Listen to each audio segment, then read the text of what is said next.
Bonjour, namasté les flammes divines, je suis très heureuse de vous faire cette vidéo ici. J'ai reçu beaucoup de mails de personnes dont je vois qu'elles ne sont pas en super forme, le moral est assez bas, etc.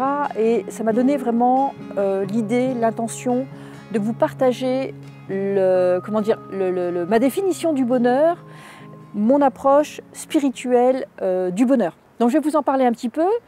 Je vais vous donner trois points par rapport à ça qui devraient, en tout cas je le souhaite, vous aider à garder le sourire. Voilà. Alors pour moi, le premier point, la première clé que je peux vous transmettre par rapport au bonheur, c'est que le bonheur, c'est un état intérieur.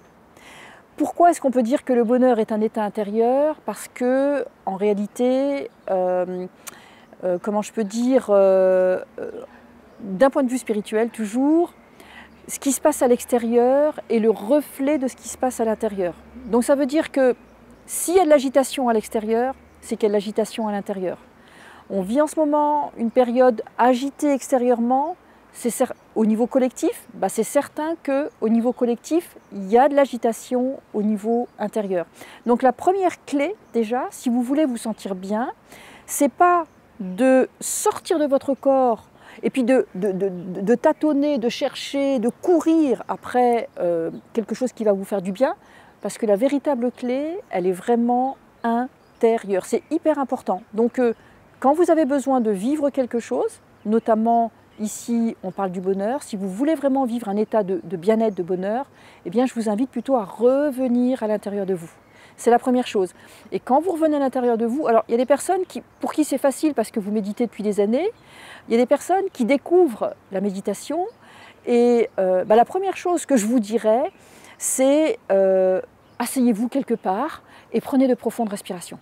Asseyez-vous même sur une chaise, dans votre salon, asseyez-vous sur un banc si vous pouvez, mais au moins chez vous, et vous prenez de profondes respirations pour calmer déjà toute cette agitation. Ça, c'est la première clé. La deuxième clé, c'est que le bonheur, en réalité, c'est un état d'équilibre.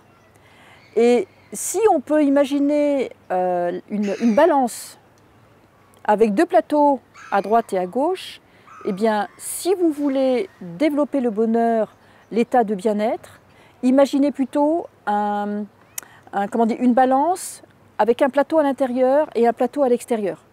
Donc cette deuxième clé, ce serait la loi de l'équilibre, c'est-à-dire que l'univers recherche une chose partout, c'est équilibrer les choses. Voilà. Donc si vous voulez, encore une fois, que ça se calme à l'extérieur, vous équilibrez à l'intérieur, soyez conscient que, encore une fois, ce qui se passe à l'extérieur, eh bien, c'est ce qui se passe vraiment, ce que vous vivez intérieurement. Et j'insiste vraiment sur ce point. Et quand vous êtes à l'intérieur, profitez vraiment de cet état d'observation, d'auto-observation. Je vous donne un exemple. Moi, quand j'étais thérapeute et que j'avais mes petites patientes qui arrivaient, qui me disaient « Ah, je suis amoureux, j'ai plein de papillons dans le ventre », moi, j'ai envie de dire, ces papillons, vous les ressentez ça, mais ressentez ça dans votre poitrine, ressentez ça au niveau de l'espace de votre cœur, et vous allez ressentir cette espèce de joie intérieurement, même si extérieurement, ça s'agite dans tous les sens. D'accord ? Pourquoi ? Parce que dans cette deuxième clé aussi, ce deuxième point par rapport au bonheur, j'ai envie de dire, je vais le dire comme ça, d'un point de vue ultime, l'intérieur et l'extérieur n'existent pas, la lumière et l'ombre n'existent pas, d'un point de vue ultime, attention, ce qui veut dire que d'un point de vue ultime, tout ce que nous vivons ici dans cette dimension, c'est une forme d'illusion. Et je prends un exemple, l'opposé, si on oppose par exemple au bonheur la peur, par exemple, une peur, quand on la regarde en face, en réalité, elle n'existe pas. Si vous imaginez par exemple un fantôme, un drap qui s'agite, une personne qui va dire « Ah, j'ai peur, il y a un fantôme », imaginez qu'on allume la lumière, le drap s'évanouit. Eh bien, pour une peur, c'est pareil, il n'y a pas de racine. Vous regardez un arbre, par exemple, vous touchez un arbre, là c'est concret, d'accord ? Mais il y a des racines, il y a une histoire, il y a une origine de quelque part qui est tangible et qui est en lien avec les lois universelles de la vie, de la création, de l'amour, etc. Une peur, c'est, et surtout en ce moment, il y en a beaucoup, mais en réalité, c'est plutôt de la manipulation.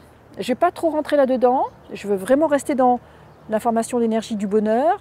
N'oubliez pas aussi que là où on regarde, l'énergie s'amplifie. Si on regarde la lumière, notre lumière va s'amplifier. Donc, encore une fois, le bonheur, c'est un état, on a dit, d'équilibre, et on évite de trop nourrir les peurs en les regardant, comment dire, il y a l'information qui génère des peurs, donc ne regardez pas l'information, voyez ce que ça fait intérieurement, et dans cet état intérieur, prenez de profondes inspirations en vous disant que de toute façon, il n'y a pas de racines tangibles, d'accord? Et si vous avez du mal avec ça, vous allez toucher des choses tangibles, vous allez toucher les racines d'un arbre. Si vous ne pouvez pas sortir, vous touchez au moins votre corps, ce qui est pratique. Le corps est un super support d'éveil parce que notre corps, on l'a toujours avec nous, partout, tout le temps. Vous ne pouvez pas dire que vous n'en avez pas, d'accord? Donc, dans ce cas, vous touchez votre corps et vous savez que votre corps, il a une origine. Et l'origine de votre corps, eh bien, c'est la source, c'est la lumière, c'est la création, c'est l'amour, quel que soit quoi que vous viviez, l'origine, c'est ça. Alors maintenant, je vais vous parler de la troisième clé ou le troisième point qui va vous aider au bonheur, c'est le non-attachement. Le non-attachement. Alors, qu'est-ce que c'est que le non-attachement? Pour vous expliquer le non-attachement, je vais vous expliquer l'attachement, qu'est-ce que c'est. Par exemple, l'attachement, c'est la saisie. C'est-à-dire que, par exemple, il y a quelque chose qui passe, il y a une info qui passe, il y a une peur qui passe, il y a une émotion qui passe, et clac, votre mental va la saisir et il va s'accrocher avec. Il y en a une autre qui passe et il va s'accrocher. Et si vous saisissez tout ce qui vous passe par la tête, tout ce qui passe dans votre corps, toutes les émotions qui vous traversent, si vous saisissez tout, c'est un peu comme si vous essayez de saisir, par exemple, imaginez que votre conscience est un ciel bleu, et puis qu'il y a plein de nuages qui arrivent, qui sont rapides, parce que les pensées, c'est beaucoup plus rapide que les nuages, mais que vous essayez d'accrocher tous les nuages, c'est fatigant. Et en plus, essayer d'accrocher un nuage, ça n'a pas de texture, ça n'a pas de substance, d'accord?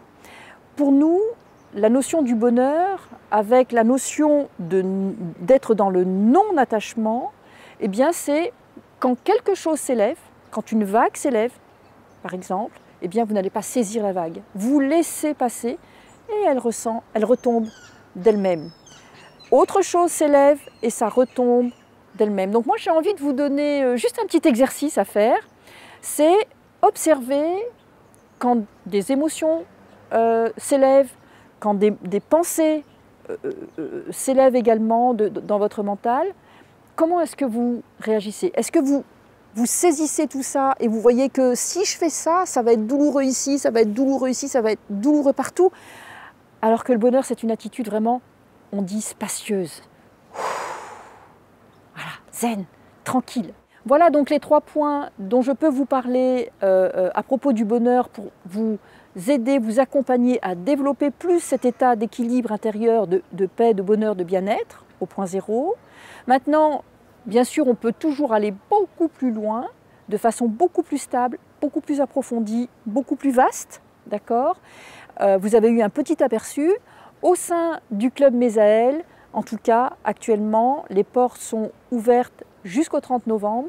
Vous pouvez découvrir, certainement sur le lien ci-dessous, tout ce que le Club Mésaël va vous apporter. On va travailler ensemble. Là, je vous ai expliqué autant que possible ces 3 petites clés, mais au sein du club, on va travailler beaucoup de clés, d'exercices pratico-pratiques, spirituels à développer votre maîtrise, etc., etc. Donc n'hésitez pas, regardez sur le lien ci-dessous.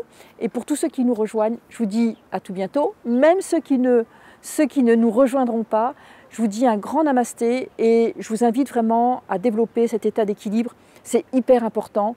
Ne soyez pas, comment je peux dire, si influencés que ça par l'extérieur. Prenez soin de vous et de votre bonheur. Namasté, à tout bientôt.